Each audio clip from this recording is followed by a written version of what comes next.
Ladies and gentlemen, welcome to part two of the Burning Truth Beginnings, which is for Nathan Gough, or as I would like to call him, the man, the myth, the legend, Nathan Gough.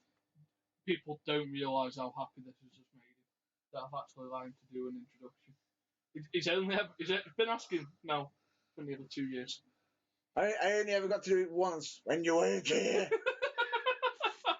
Like a big smile on his face. And I even had to do a rock, paper, scissors fight. I had to fight. It's different. But anyway, we're now at part two. You know, we've just come off the part one, which is where you were talking about your football history and everything. Yeah. So I take it the next step that we're best going into is most likely going to be your marching years. Yeah, I marched for 7 years with a break in between. In a marching band, the Staffordshire Knights. Some of our shows are still up there on YouTube. If you want to see there, if you quite talented. if you put Staffordshire Knights in there, a lot of credit goes to the people that wrote the shows. The staff we had, we were only a small group, but the staff we had were brilliant. They gave a lot of time up for us. They were a brilliant bunch. We had probably two of the best percussion staff in the country. One of them who last year went to America. He's gone over America this year again. I think he's now playing with one of the biggest bands in the UK now. As sadly, the Staffordshire Knights doesn't compete anymore. 2013, 2014, some of us decided that we'd put enough wear and tear on the body, enough miles on the clock, and we wanted to try some things new. Some of us just decided we fancy moving on to the next stage. Yeah, we'd probably reached the level that we could put out at that time. Yeah, with the numbers we had. We were good. We were constantly a top six band in the UK, which for a small band like ourselves, we were all a similar age to myself at the time when we were ending. We would have been 2021. There's a couple of the older generation with us, but we all had a good laugh. It was like one big party and very good times that I'll look back and reflect on. We won percussion championships, we won national championships, we competed in Europe. So many good stories. So many, and I'm pretty sure that if I recall in the past when you've been explaining certain stories, I know you've had you did have two involving your blacking out. One you can't even discuss for multiple reasons, and one involving a door. Yeah, I blanked out one night on Sambuca. However, I would like to state that here at both Nathan Gough and Matt Burns at the Burning Truth would like to say, please be responsible. Yes. But supposedly I was still functioning right. I don't remember any of the night after, I'd say about 1 o'clock in the morning. And we supposedly went through Sambuca. And then I woke up having an argument with the door. Trying to get in my hotel room when I came back. Hello, be back in. I'm like, search through my pockets, trying to find my key, and like trying, literally, it was like I was, what's that thing where you, the sport where both of you've got like a little sword and you like jab at each other? Jousting. No. It's fencing. Fencing. So fencing. It was like I'm trying to fence the door so you're like, with my key. I'm God! Missed you all. Why do I keep missing? And all I remember is this woman coming out from the next room from me going, if you make any more noise, I am going to scream. I'm sorry. And then, so really good nights. Some really decent nights.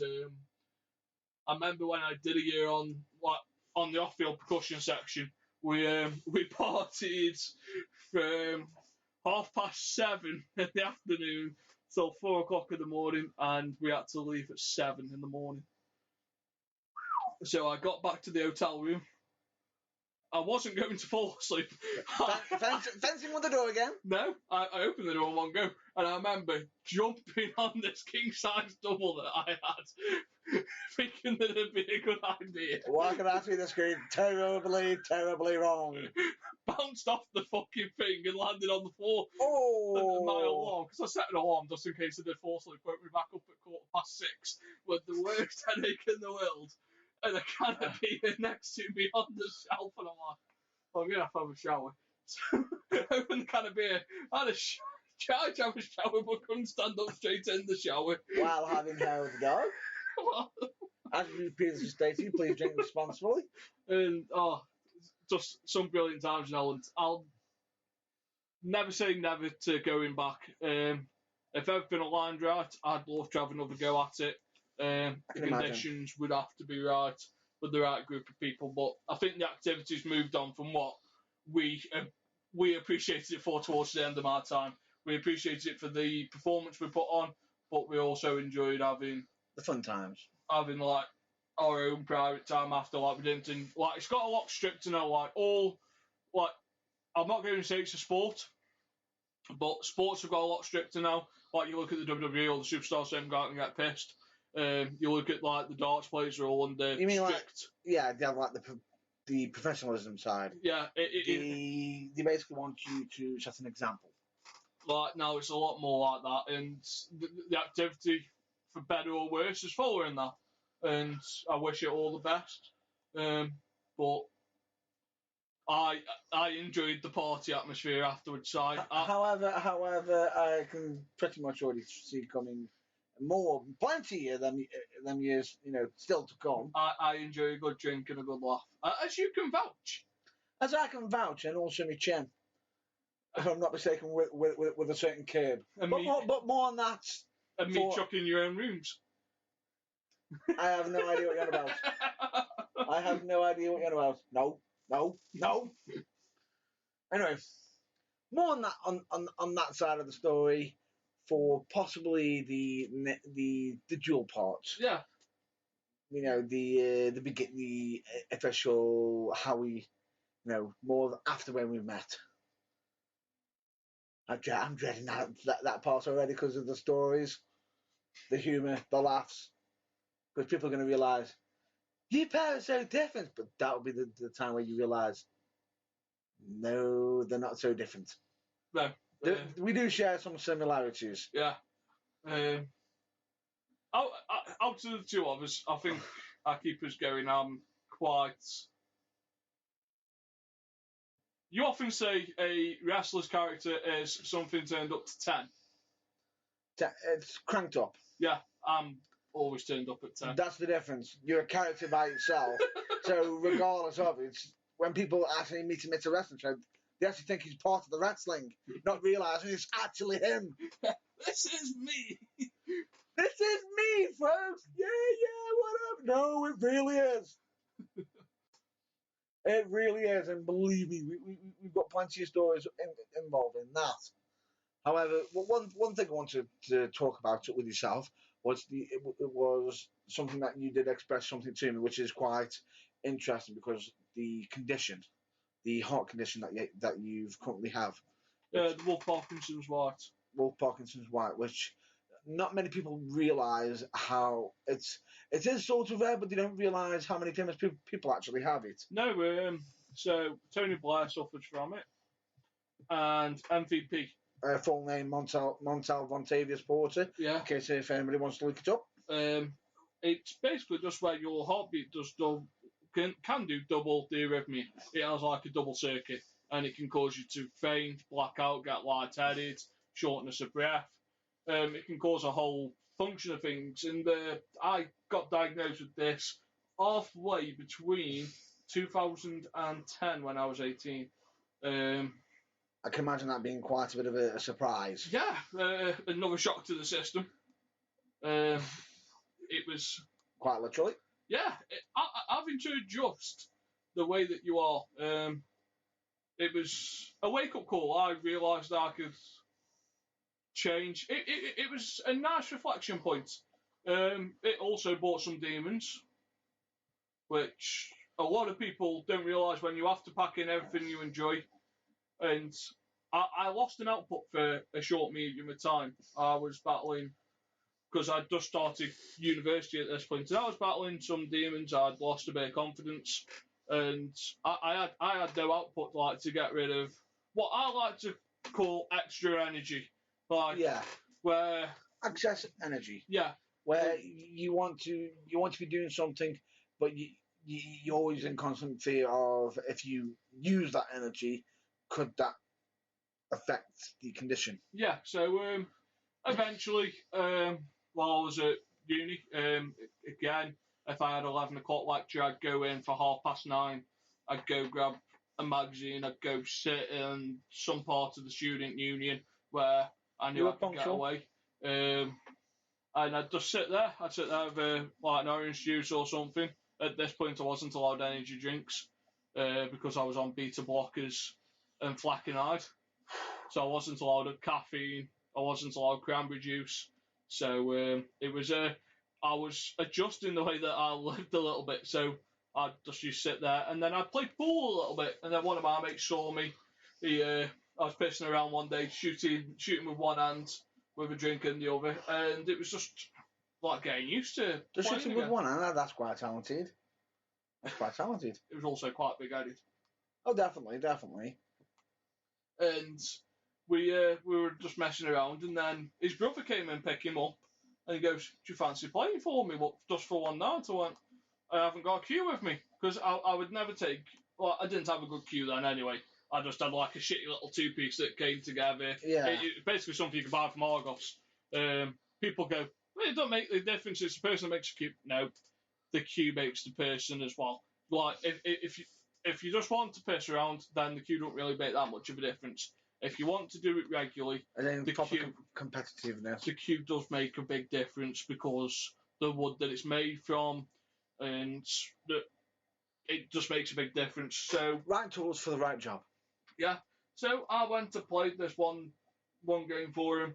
One game's turned into 5 nights, and then 5 nights only turned into how many years? 4 years. Oof. So yeah, I enjoy it. The first 2 years were eye-opening. I started off properly playing in the Red Lion in Burslem, which is quite a famous pub.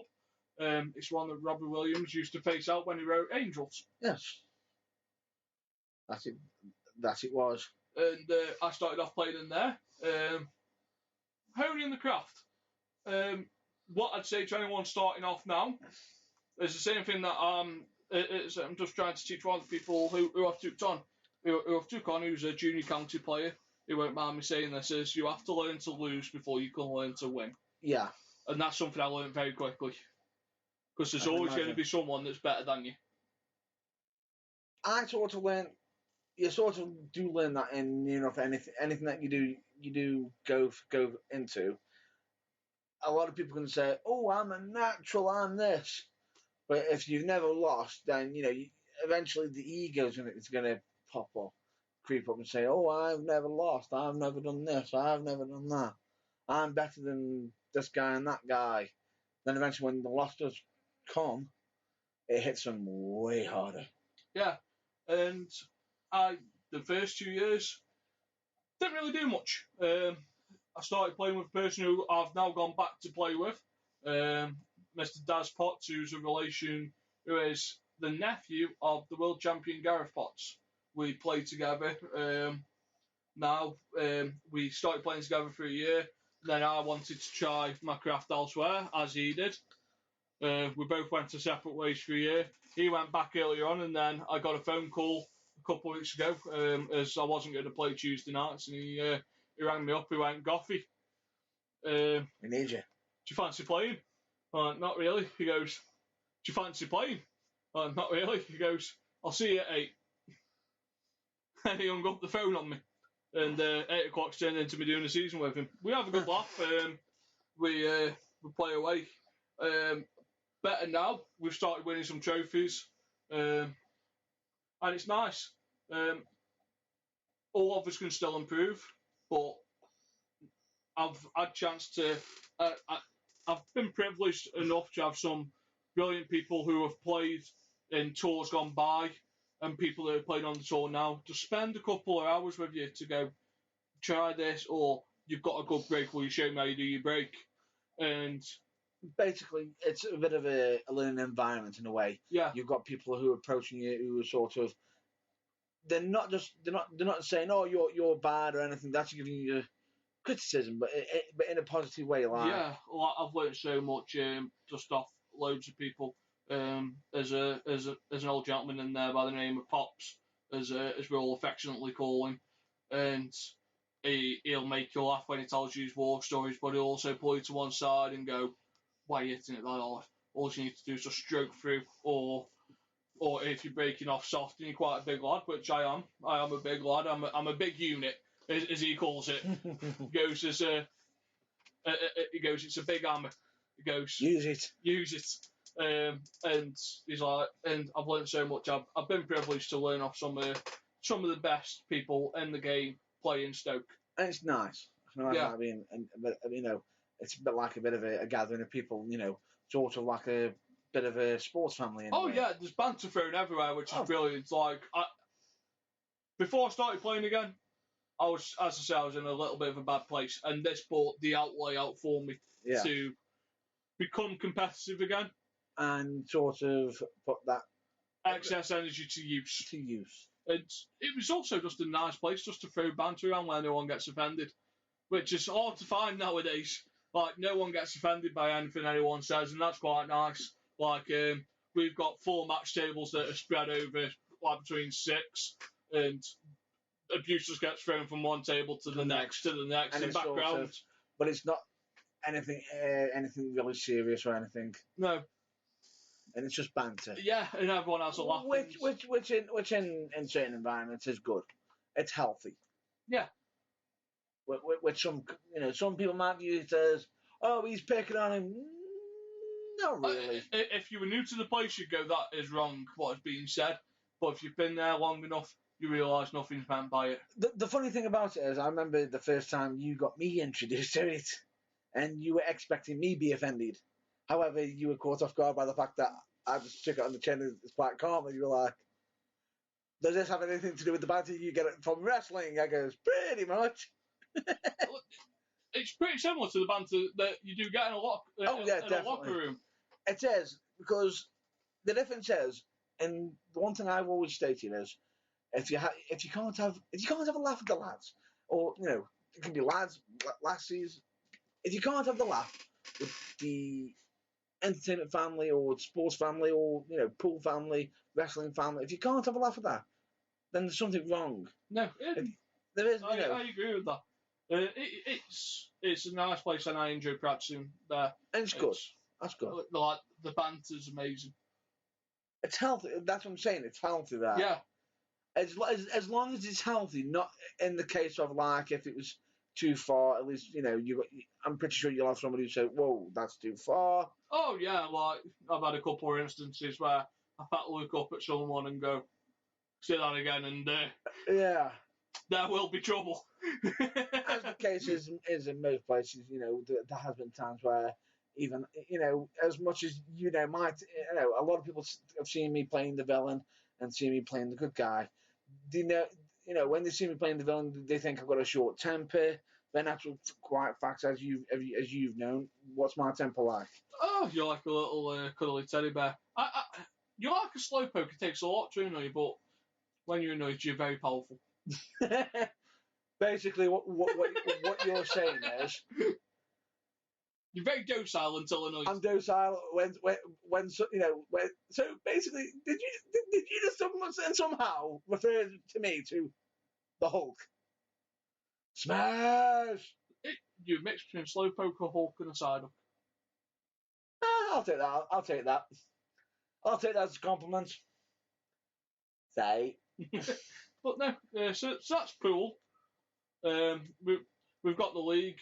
As we've always stated, which you are the vice president of, and seem to be running quite smoothly. Yeah, and it's just brought a new view to the way that the activities run. I highlighted some things where I was a twat when I first started, and it's helped me to change. It's allowed you to see from the other side. Yeah. It's brought a new perspective. I just like, I'm a lot more laid back than I used to be. You're a lot more laid back, but you can also see when because you used to be a bit of a troublemaker yourself, you can see when it's coming. Yeah. But it's like, get on it. Anyway, it is one thing that we're going to have to discuss. Music and television. Have you got any, any celebrities that you look up to, or anything? So let's cover off music first. I have quite a varied music taste. I do Once again, this is sounding familiar. I do listen to a lot of things. I like some Motown stuff. What's wrong with Motown? From my days with the marching band, we used to play quite a bit of classical music, so I do appreciate a good piece of music, like classical music that's been written. I like rap music. Rock music's probably the biggest influence at the moment. No, overall. Overall. Like if I've got a big game coming up, I've got a set playlist that I'll listen to get me into the mood. Yeah, I can imagine that. I've got a 25-minute playlist, which is about 5 songs, where I'll just go find a corner where no one else is, and I'll just stick the headset on. A bit like how we explained it during my story when you're asking about how I'm able to psych myself up. Yeah, like if I'm just having a knock or it's like a friendly league game, then that's fine. Yeah. If I play on like a Sunday league and I've got time, then I like to compose myself.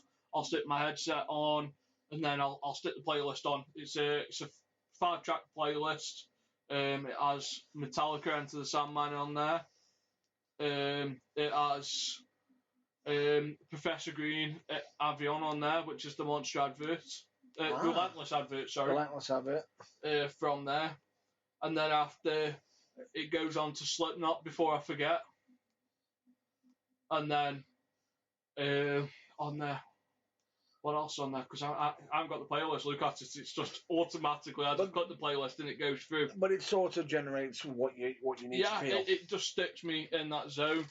The 12 songs on there with Broken, which is a track from the original Daredevil film, the Pottersfield soundtrack, which is a very underrated soundtrack by 12 Stones, who did the Nexus's theme tune. We Are One.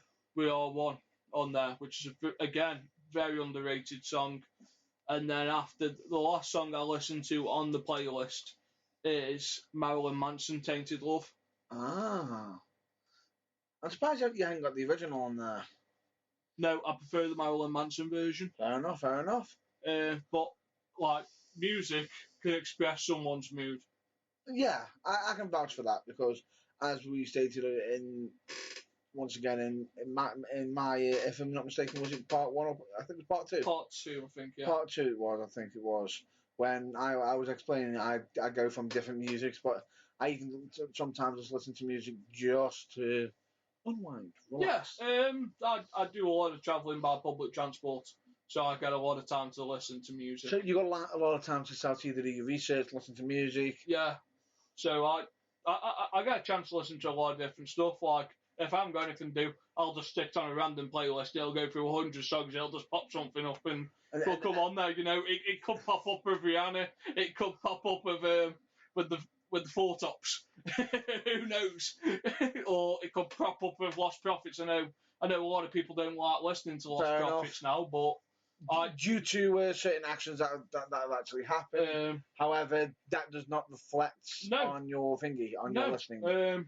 The Lost Prophets, the rest of the band, they're all talented musicians. It is. And I like Nirvana as well. And then there's the Foo Fighters. So it's a big rock interest. And how about television? Television. Don't really get much time to watch television. When I do, I watch some anime. People laugh at me for saying that, but I do like to watch some anime just to relax, like to chill out. It's 20 minutes short, but they're brilliant. The funny thing about it is, what makes me laugh is this is one topic I didn't actually cover during my segment. And I actually watch anime myself, probably more so than your actual self. Yeah. As you know, and now a lot of people, when people say anime, I watch anime. Some people feel. Do you actually feel a little bit ashamed to watch No. it? You shouldn't do, because here's the thing: this is a cartoon that is actually showing you that it can tell a story, a plot line, just as good as a regular television series. But it isn't But just you that. can It's also- written for for different audiences. Yeah. Because different audiences will get different parts of the plot. Exactly, and So- that's what's so clever about it. But with cartoons, you can also push it that little bit more with reality, with the realm, and Yeah. whatnot, So if need be. I also enjoy watching NCIS. Big fan of NCIS. Arrow, Flash, Daredevil, the TV series. I watch a lot of like Marvel, DC stuff. Big fan of Gregory House. House MD. Outside of the podcast world, Mr. Burns has compared me to Mr. House a couple of times. A bit. A bit. You seriously? Are you kidding me? I'll go on record to stating now. I do think in some way you are Gregory House. I actually wonder if someone just secretly filmed you and then just said, "Here you go, act like him." No, like House. And I enjoy watching comedies. I'm a big Jim Davidson fan. Really big Jim Davidson fan. And I enjoy sports as well. I'll watch cricket. Well, I can join you with the comedies myself per se, because I get a bit more TV time than yourself. I actually get to enjoy a lot of comedies. Like I've been through the whole Friends series. Am I showing my age again? I sporadically watch Friends. You've watched them bit by bit, where with me, I've literally seen. You probably binge watch it, whereas I sporadically watch it. Binge watch it. I can say I've watched the entire series more than 10 times. Another good comedy I'm a big fan of is Mrs. Brown's Boys. Oh, you can't go wrong with that. A lot of people don't watch British comedy. Which is a shame. It's a shame, but it's aimed at a certain point of view. Like, if you watch Mrs. Brown's Boys, it is very much a British comedy. It goes on, like, British comedy, in a way, aims at the lowest common factor. At times it does, but Which is just crude to the point, but with a good sense of humour. I was just about to say another British TV show, and then I just realised that would just prove your point. Go on. Red Dwarf. Yeah, you got where, I don't watch that. You don't watch it yourself. No. However, me being you can just see I've got every single series. But like another good British TV series is there's a Real Family. Fantastic. I can actually agree with that. Misfits. Yeah, you got the Misfits, the In-Betweeners. Oh, that's a good one. You've got is it Scrub? It isn't Scrubs. What's the other one? I didn't watch it myself, but my brother was a big fan of it, and it was Faithless. Is it Faithless or it was on Channel 5? Channel 5. Channel 4 or 5. I'm a big fan of it. I don't know. It was something-less. And that was set in, no, it was set in Manchester. Casualty? No, it was a comedy, British comedy. It was a little bit like Scrubs, but it had Tina McQueen in it and all that sort of things. More on that. We'll probably I'll find the name of it. My brother used to watch it, but that was a good British comedy. It had a good following. And well, for myself, I'd say like The Thin Blue Line, Mr. Bean, Bottom, Phoenix Nights, Max and Paddy's Road to Nowhere. How dare you? How very dare you? How very dare you? Straight away, as much as a lot of people can sit there and say, comedy, British comedy, it's not great. I think it is. I think it's only in stitches. The Americans are slowly embracing the British. Yeah. The British comedy. Like James Corden's gone over there. He's very moderate British. That makes me laugh. And I have to give him his credit on this one for his carpooling. Have you seen who he's had on his carpooling recently? Michelle Obama. Yeah. And yet, years ago, before he started that, people were sitting there thinking he was just doing it with medium class actors, and and just saying that won't get anywhere. And look what he's getting now. A lot of people don't realise, but James Gordon can actually sing as well. Oh, definitely. He did a bit with Gary Barlow in Manchester, and which is he did a Take That song. I think it was Pray. I think it might have been. And he brilliant. He is absolutely brilliant. James Gordon is. So yeah, British TV. It's quite a bit of an opener. Now, one thing we've got to lead up to now, as this is the part 2 of part, and if you recall in my end of part 2, I was leading up to how I met you. Now, how did the road to come to meeting me come into? I think we covered this on yours. So we did a bit, but yeah. You got my side. So your side was at a show. I then met you after the show. I was at the bar, and we just got talking. A couple of beers later, we realised that we actually had like a common background of wrestling. The difference was I haven't wrestled yet. Maybe at some point. Whoa. Yeah. I like how you say yet. Folks, it's coming. You'll see why I'm a bit angry over him saying yet. That will be coming in most likely the final section. Get. I've never had a sanctioned wrestling match. Is that better? That's fine. I accept that. But no, regardless of it, as much as he brags about it, he's like, he's fine. Oh. Anyway, more on that later. I didn't punt you.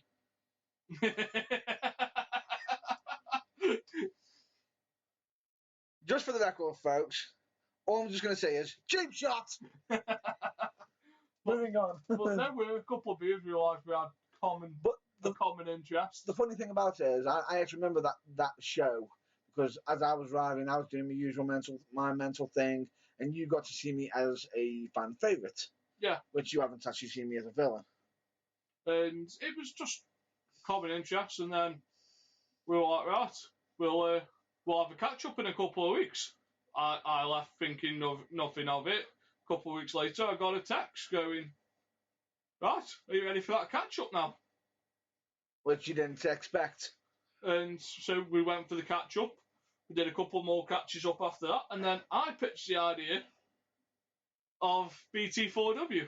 Which I remember.